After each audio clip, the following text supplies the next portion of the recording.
Messi flying forward. Leo Messi! በ2026 ዓለም ዋንጫ የምድብ የመጀመሪያ ጨዋታ አርጀንቲና በሊዮኔል ሜሲ ጎሎች አልጄሪያን 3-0 ስታሸንፍ የአልቢ ሴሌስቲዎቹ አምበል የመጀመሪያውን ጎል አስቆጥሮ ደስታውን ሲገልጽ አይኖቹ በእንባ ተሞልተው በታላቅ የሐዘን ስሜት ጭምር ነበር። ላፖልጋ ከጨዋታው በኋላ የደስታ አገላለጹ እንባ ዋነኛው ምክንያት ከእግር ኳስ ጋር እንደማይገናኝና በግል ሕይወቱ እጅግ ፈታኝ በሆነ ጊዜ ውስጥ እያለፈ እንደሆነ ተናገረ። በዓለም ዋንጫው የ16 ውስጥ የጥሎ ማለፍ ጨዋታም አርጀንቲና ግብፅን 3-2 አሸንፋ ወደ ሩብ ፍጻሜው ከገባች በኋላ ከሊዮ አይኖች ስር ፈልቀው በጉንጮቹ ይወርዱ የነበሩ የእንባ ዘለላዎች የድል ስሜት ብቻ አልነበሩም። ምክንያቱም ከቀናት በኋላ ከሊዮኔል ሜሲ ቤተሰቦች የተሰጠው መግለጫ አባት ሆርሄ ሜሲ በጽኑ ታመው የሕክምና ክትትል እየተደረገላቸው እንደሆነ የሚገልጽ ነበር።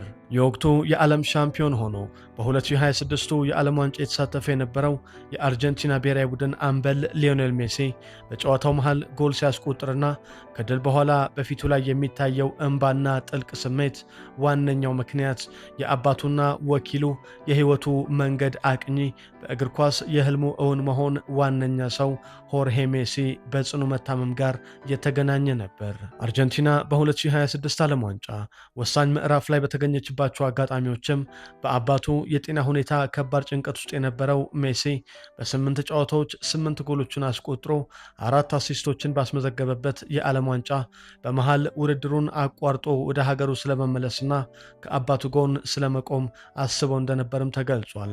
ሊዮኔል ሜሲ እግር ኳስ ተጫዋች የመሆን ህልሙን ይኖር ዘንድ ከአርጀንቲና ሮሳሪዮ ከተማ እስከ ስፔኗ ባርሰሎና ብዙ መስዋዕት ስለከፈሉት አባቱ እንዲህ ይላል። ከልጅነቴ ጀምሮ በሁሉም ነገሬ የአባቴ ይሁንታ ያስፈልገኝ ነበር። ከእያንዳንዱ ጨዋታ በኋላ እንኳን ስለ ጨዋታ ብቃቴ ሐሳቡን እጠይቀው ነበር። በማለዳ ወጥቶ እስከ ሌሊት ድረስ ሲሰራ ቆይቶ ወደ ቤት ሲመለስ የመጀመሪያ ስራው ከእኔ ጋር ልምምድ መስራት ወይም እኔን ወደ እግር ኳስ ጨዋታዎች መውሰድ ነበር። አባቴ ቤተሰባችን ውስጥ ምንም ነገር እንዳይጎድል የከፈለውን ትልቅ መስዋዕትነት ፈጽሞ አልዘነጋም። ሊዮኔል ሜሲ ገና የ13 ዓመት ታዳጊ ሳለ ከቤተሰቡ ጋር የትውልድ ሀገርና ከተማውን ጥሎ በስፔን ባርሰሎና የላማሲያ አካዳሚን ለመቀላቀል ለሙከራ በተጠራ ጊዜም እናቱ እህቱና 2 ወንድሞቹ ወደ አርጀንቲና ሮሳሪዮ ሲመለሱ አባት ሆርሄ ሜሲ ግን የልጃቸውን ህልም እውን ለማድረግ ከሊዮ ጋር በባርሰሎና ቆይተዋል። በአርጀንቲናው ኑዌልስ ኦልድ ቦይስ ወጣት ቡድን በአማካይነት የተጫወቱትና በአስገዳጅ ብሔራዊ ውትድርና ምክንያት እግር ኳስ መጫወትን ለማቆም የተገደዱት ሆርሄ ሜሲ የታላቁ እግር ኳስ ተጫዋች ሊዮኔል ሜሲ አባት ብቻ አልነበሩም። ልጃቸው በሙሉ ልቡ እግር ኳስን እንዲወድ ጠንክሮ እንዲሰራና ስኬታማ እንዲሆን ከልጅነቱ ጀምሮ ያገዙ፣ በየትኛውም ሁኔታ ለሰዎች ክብር እንዲሰጥ ርኅራሄና ትህትና መገለጫው እንዲሆን ያነጹ የህይወት መምህሩም ነበሩ። ከሊዮኔል ሜሲ በርካታ የክለብ ዋንጫዎች በፊት ከ8ቱ ባሎን ዶሮችም ቀደም ብሎ ከዓለም ዋንጫ የአርጀንቲና የሻምፒዮንነት ንግስናውን አስቀድሞ አባት ሆርሄ ሜሲ የልጃቸውን ህልም ለማሳካት በፋብሪካ ሰራተኝነት አገልግለዋል። ከሮሳሪዮ እስከ ባርሰሎናም ተንከራተዋል። የሊዮ ሜሲ ፕሮፌሽናል የእግር ኳስ ተጫዋችነት መንገድ የተቃና እንዲሆን ለፍተዋል። ሜሲን በማማከርና በወኪልነትም ረዥሙን የህይወት መንገድ አብረውት ተጉዘዋል። ለዚህ ነበር ሊዮኔል ሜሲ በዓለም ዋንጫው ከጎሎቹና ከድሎቹ በኋላ የሚያነባው። ለዚህ ነበር ሜሲ በውድድር መሃል አህጉር አቋርጦ ወደ አርጀንቲና ስለመመለስ የሚያስበው። ለዚህ ነበር በዓለም ዋንጫው የአርጀንቲና ተጫዋቾች ለሜሲ እንጫወታለን፣ እንፋለማለን የሚሉት።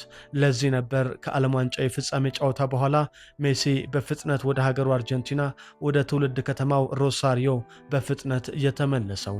2 ወር ለሚጠጋ ጊዜ ከአይኑ የራቁት በጽኑ ከታመሙት አባቱ ሆርሄ ሜሲ አጠገብ ለመቀመጥ። በሆርሄ ሜሲ ጥረት ምክንያት ባርሰሎና የምንጊዜም የክለቡን ምርጥ ተጫዋች አግኝቷል።